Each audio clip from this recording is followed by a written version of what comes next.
Take out our highlighter.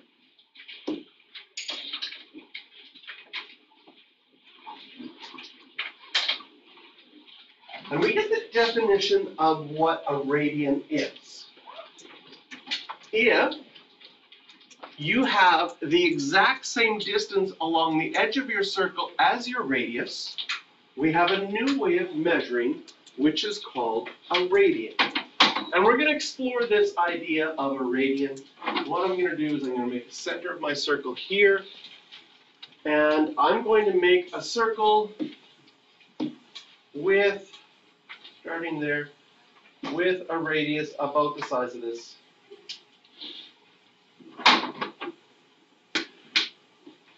Now I made that radius exactly this, well, I tried, to be the length of this triangle. And I made this triangle, and there's something special. It's a special kind of triangle. Would that be an equilateral? It is an equilateral triangle. What makes an equilateral triangle an equilateral triangle? All sides are the same and all the angles are the same, which makes them all how much? They're all the same? Could they be anything but all the same? Can you make a triangle with all 70-degree angles? No, they have to be 60 degrees. Now, if we look at what happens, so if I take a piece of string, measure this, cut it, and then put that string along the edge here, this length would be R, this length would be R. And using this triangle, I can get an idea, because right here, this is exactly 1 radian. But for most of you, you've never used radians before, you're only familiar with degrees. So this will give us an idea of how much 1 radian is. In order to take this triangle and have this side match up with the curve, I would have to bend it a little bit. If I bent this just perfectly to be along the edge of the circle, what does that do to this angle here as I bend it? Well, you can really see if I bend it a lot, it makes it smaller. But I only have to bend it a little bit, so we can start off by saying that 1 radian is a little less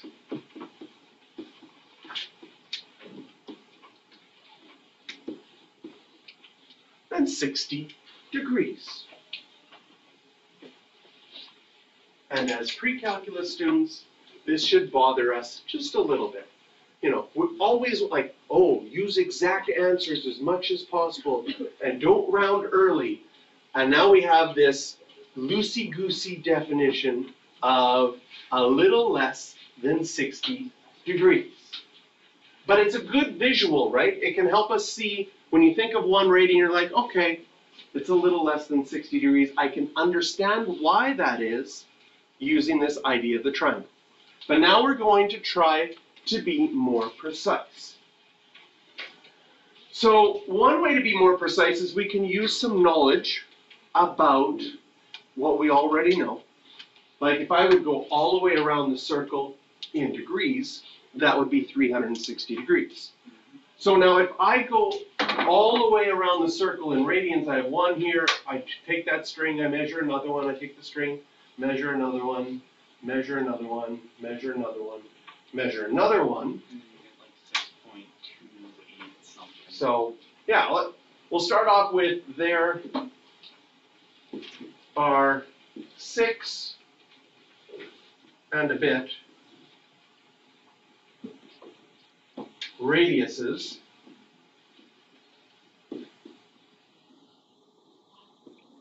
which every radius is a radian.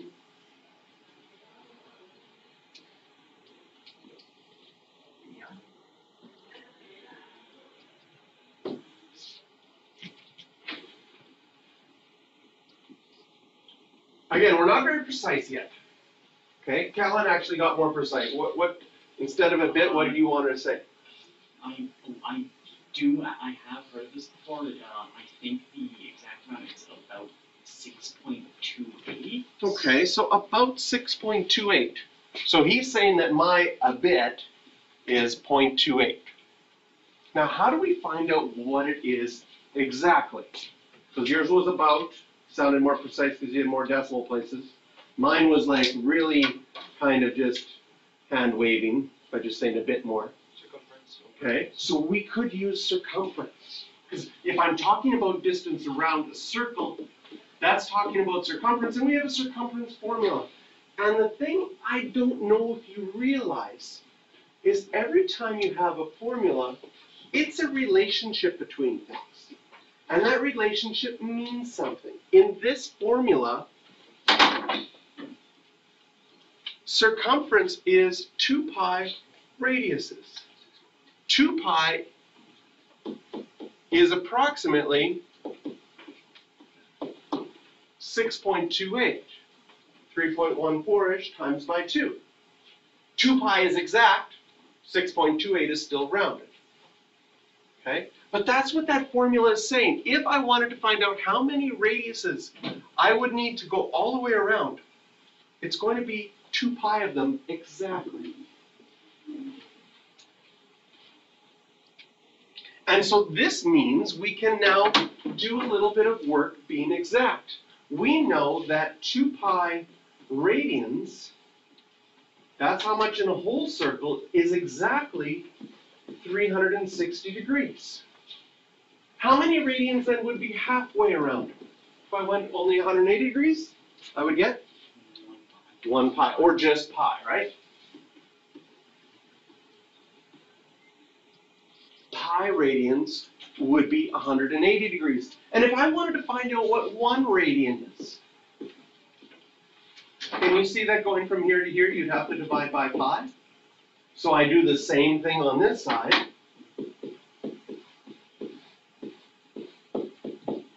$180 divide by pi. And if I go to my calculator and check that, 57.296.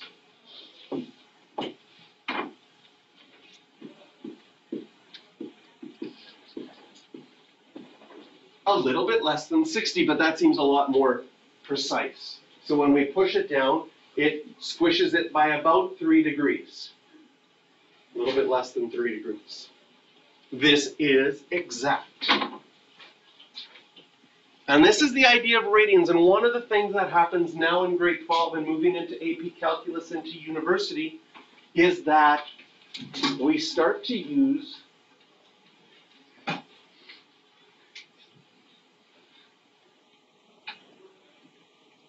Therese, was that you?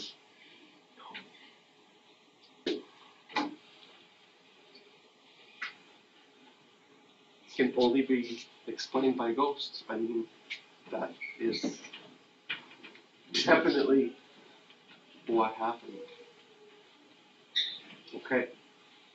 But what happens moving forward in grade 12 now, in AP Calculus or in university, is mathematicians start to use radians more than degrees. And part of the reason that radians is a nicer unit of measure rather than degrees is somebody decided on 360 degrees in a circle. Why 360? Well, I assume one of the reasons that 360 is has a lot of, I'm forgetting the word. Factors. It divides nicely, right? Divides nicely. Why not use 400 degrees? It divides nicely in 100. We could use a right angle would be 100 degrees instead of 90. Wouldn't that be confusing for you right now? But doable. If you want to do that, switch your calculator to radians. Someone thought, oh, maybe this is good. Arbitrarily make it 400 instead of 360. But it would still be arbitrary, someone deciding to break it up into something. Whereas a radian is based on a relationship. And that relationship is the radius is the same as the radius. And it doesn't matter how big or how small your circle is, circumference is always 6.28 radiuses. No matter what size, how big or how small. Terribly fascinating. Okay. So, if we turn to the top of the next page, I would like you to highlight, I find this as probably the most important benchmark. I mean, you could take 360 as 2 pi, but then reducing that half of a circle, 180 degrees, is pi radians. And we already saw here in the blue box that you could find out 1 radian to be 180 degrees over pi. Also, here in the orange box, you could do the same idea and find out that 1 degree is pi divided by 180 radians. And what we're going to do now is we're going to have to switch back and forth between radians and degrees and get used to working with both of them. Early on, when you have radians, you'll probably want to switch it to degrees because you won't be used to it yet, right? If I quickly say, with your hands, could you show me about 130 degrees? Like that? Yeah. Not bad, not bad. Probably you could do 130 degrees, right? With your hands, if I said, do 2.5 radians, to like,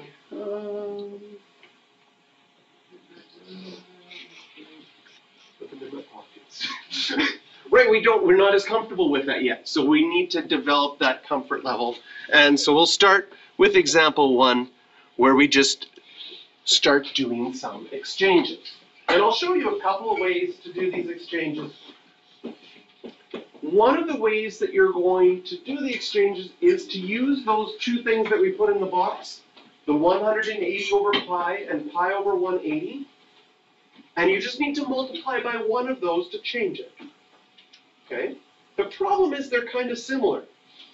So you'll be like, sometimes you're going to be like, ooh, I want to change from degrees to radians.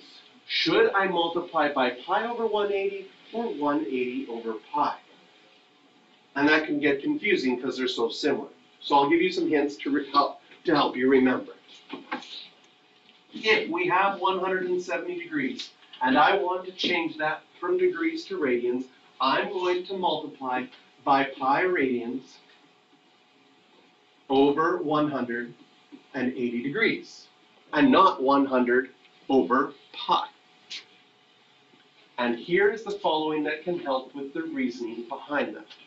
And I'll start with something you probably already know, okay? If I ask you, how many inches is 2 feet? What is the answer? And what did you do? You don't know because you haven't done feet and inches. Okay, fair enough. And in order to get the 24, you did what? Multiplied by 12. He multiplied by 12 because you have a conversion. You know that there are 12 inches in 1 foot. So so first of all, we know that 12 inches is equal to 1 foot. So when he had 2 feet, he said, I'm going to multiply by 12. But in reality, what you're doing when you're doing a conversion is you're using the conversion rate as a fraction. And I'm going to write it with units. 12 inches over 1 foot. If I have units that are identical and I put them in a fraction, technically, if these 2 things are exactly the same measurement, dividing them is equal to 1. So right now, I'm multiplying by 1 here, I'm multiplying by 1 here. But what happens is your units cancel out. And so feet go away, and you're left with just a unit of inches. So in this situation, when I want to convert 170 degrees, and I'm trying to decide, should I put pi radians over 180 degrees or 180 degrees over pi radians, I want the degrees to go away. So I'm left with an answer that's only radians. And this, of course, leaves you with 170 pi over 180 radians. And nice thing in grade 12, you don't have to simplify. If you wanted to simplify, probably in a multiple choice, they would probably simplify that to 17 pi over 18 radians. This, both of these,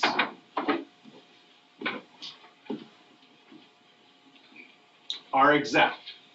So it asks for the exact measure. Exact measure means you leave pi in your answer and not simplify it. It also says to approximate to the nearest 100. So if I go 17 pi over 18, I get 2.97 to the nearest 100.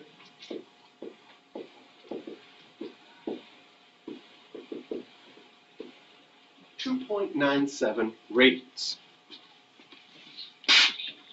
There we go. We're all good. No, this is going to work. Yeah, this is probably gonna work. We're going to work well. Okay. So, that is changing. You can use this strategy for any kind of conversion.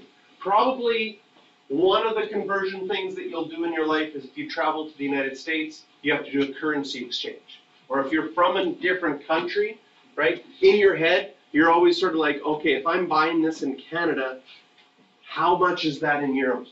And is this a good deal? Because I know when it's a good deal in Spain, or in Italy, or in Germany, but I don't know if it's a good deal here in Canada until I do the exchange. And then some things are like, wow, that's so cheap in Canada. And other things are like, wow, that's so expensive in Canada. So when you do an exchange, you can use this same idea, right? I look up online right now, 1 Canadian dollar is 75 cents American. And I have 10 American dollars. How much do I have? Well, I can either set up a fraction like this. These are apparently equal. Or I can set up a fraction like this, because they're equal. So if I have 10 American dollars and I want to change to Canadian, I would use this one, because then my unit would go away and I'd be left with Canadian dollars. So I'd be like, oh, I need to take 10 and divide by 0.75 to change. Instead of having to look up something else on the internet that says 1 US dollar is 1.33 Canadian dollars and use that. This tells me if I have to divide. Here, if I have 8 Canadian dollars, I would just be like, well, here I multiply this one by 8 Canadian dollars so that my Canadian unit disappears, and then I've converted to American dollars. This works for any kind of conversion. So if you think about adding your units, you can simplify. Okay.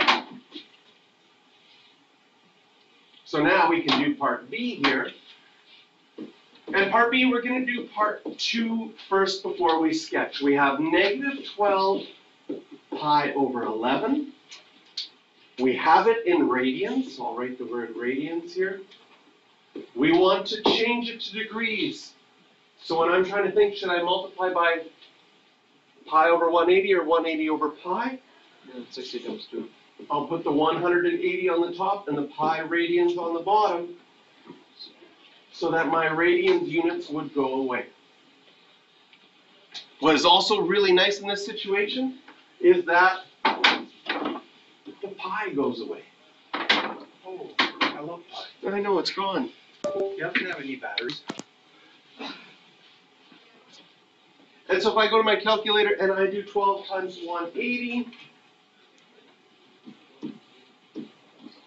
2160, I will get negative 2160 over 11 degrees. It does say round to the nearest tenth, so I'll actually divide this by 11. 196.4 negative 196.4 degrees. One of the nice things about first converting this to degrees is now, it asks us to sketch the angle in standard position. If I'm thinking in degrees, negative, standard position starts positive XX. This will be 180, right? 196, I'm going to estimate to be a little bit more. So this is negative 196.4 degrees, which is also negative 12 pi over 11. Eventually,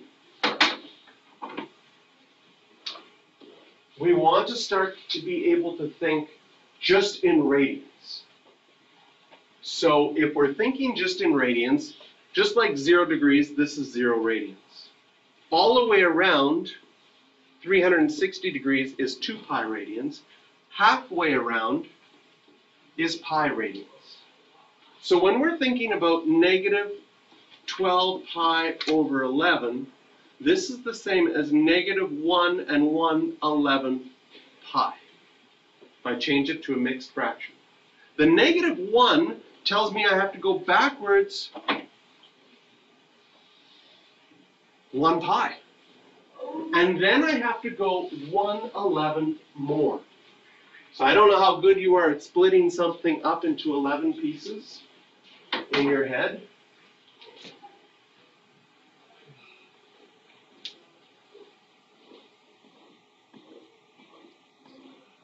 Imagine 11 pieces. You have to use your imagination that I did them all perfectly the same size. And then this would be 1/11 more. Right? Yes. Can you go over the values you put in radians for the that we had? Like 0, 180, 90. So 0 is same as 0 degrees. All the way around the circle, 360 degrees, that's the same as 2 pi. Okay, sorry. Okay. That was a point there. No, it's comma, because that makes more sense then. And then halfway around would be pi. So there we have how we would just think in radians to get that. Yes? So would half of pi radians be 90 degrees? Half of pi right up here, or pi divided by 2 would be 90 degrees. And then this one's going to be 1.5, which I'm going to put as 3 divided by 2, or 3 pi over 2, as 1.5. Right? Perfect. Okay. Something.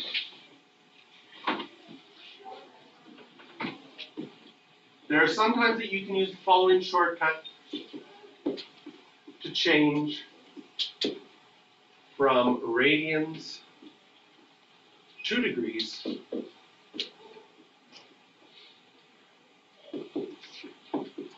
and it only works if there is a pi. Okay? The shortcut is as follows.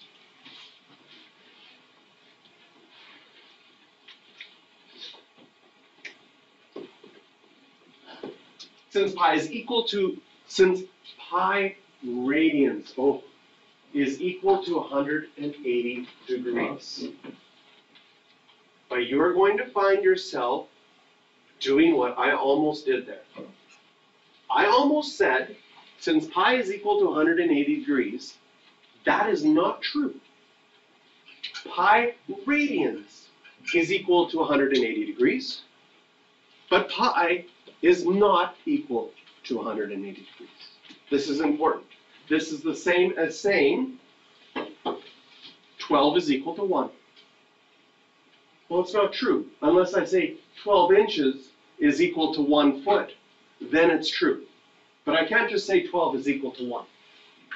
But some of you are going to start to think that the number pi is 180. Pi has not changed. Pi is 3.14. Did anybody get the 20 digits of pi last year and get the free piece of pie? Think we should up it this year to 200? What was the record last year? I don't even remember. I don't think it was 200. Jonathan, what's your record right now? What do you got? 150. 150. So you'd have to work a little bit to get the 200 to get the pi this year. I think I could do, you know what? That's strategic for the math teacher in charge. Buy 10 pies. Give out a slice of pie if they know 200 digits. Eat the leftovers over the next, might be quite a few days. And then write it off as a business expense. Right. Oh, Health expense. Okay. So, if we had 3 pi over 4, the shortcut says I can just, in radians, is equal to 3, I can change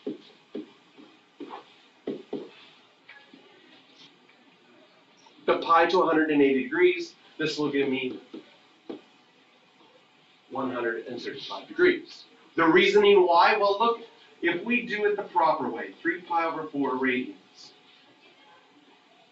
I'm going to multiply by, put my radians on the bottom, so pi would be on the bottom, and 180 degrees on the top. Well, the radians would go away, the pi's would go away, and can you see that basically what happened is the 180 replaces where the pi was. And so it can be a shortcut that you can use if you're changing from radians to degrees and you have a pi. You don't have to use that shortcut, you can still use the fractions just the same. Yes. Do you have to write radians every time, or is there a shortcut like that? That's a good question. So, degrees, the symbol for degrees is the little tiny little circle. Do you know the symbol for radians? You guys are amazing. Every single one of you said nothing. And that is actually the symbol for radians. Wow. So when we want to write radians, and so far I've been really I've added the word radians, but you're kind of like, well, that's kind of annoying. Shouldn't there be like a little symbol that I can use? And the answer is no. When we want to write an answer with radians, we technically don't have to write anything. What? Doesn't that bother you a little bit? Right? If you forget the degree sign, you would lose an E5 error for not including units. And when radians, you have to remember to write nothing. Which feels a little weird, right? In fact, I know a teacher that bothers so much, they invented their own radian symbol where they do a degree sign with an R inside of it. But that actually doesn't exist. So radians is the only thing in all of mathematics which has a unit that you don't have to write the unit, just to mess with you a little bit. Right? Maybe someone thought about this, but then students would be like, here's 70 degrees. Well, is that a degree sign or a radian sign? Well, you have to look really closely. If you look really closely, I have a tiny little open circle there. And for this one, there's a little R in there. You just have to trust me. I'm not sure. So there is no symbol for radians. Just kind of. But this is why it was so important in previous years that you had your degree sign included.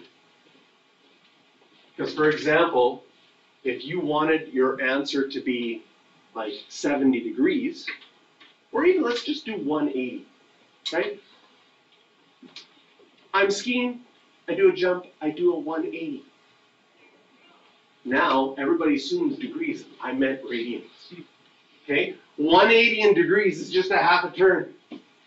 180 in radians, if you think that all the way around is 2 pi, which is 6.28, 180 would be like a little close to 30, a little bit less than 30. It's like doing a helicopter in the air before you land. So it means something completely different when you don't include the degree sign. Now, you didn't know that when you did your trigonometry in grade 10 and 11, But as a teacher, I look at your answer, I'm like, oh, you means the answer you wrote is completely wrong. Like it's so far off, just because you forgot the degree sign. Now part C we can't use the shortcut because there's no pi. So it starts off with 7.5 radians. We would have to multiply by 180 degrees over pi radians because we want our unit of radians. So sometimes I write it out there, but we could, now that we know we don't have to write anything, right? We could do this.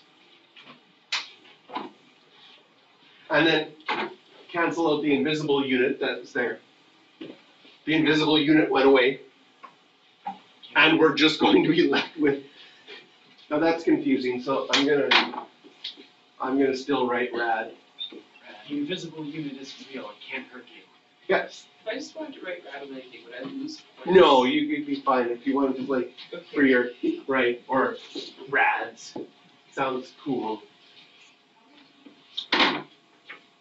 Right? I think I was, trying to think if I was in elementary school or middle school when the word radical meant cool for the first time. Right?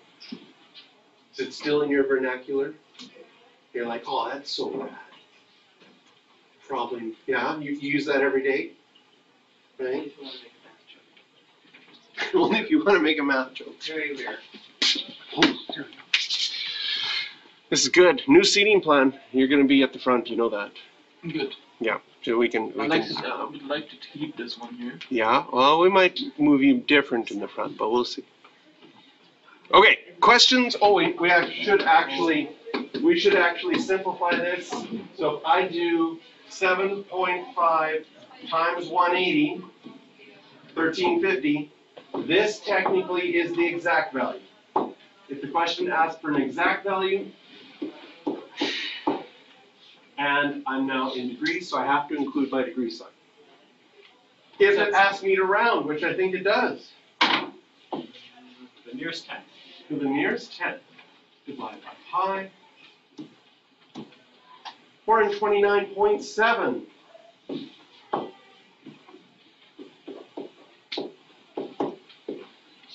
Excellent. And your questions for practice on this one are 4, 5, and 7. Ooh, one other thing I wanted to do, which I think you have space at the top of the page beside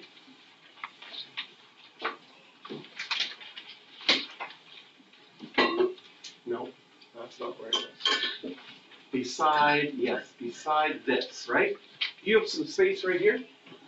Okay? In that space. 4, 5, and what? 4, 5, and 7. In that space,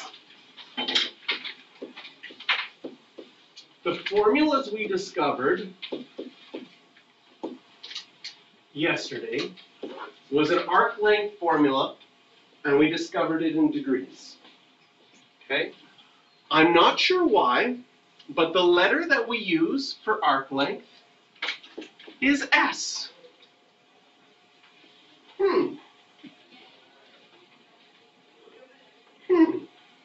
Arc length.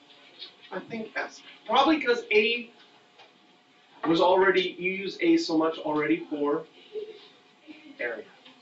So after A comes S. What did you say? Acceleration. Acceleration. Sure, in physics.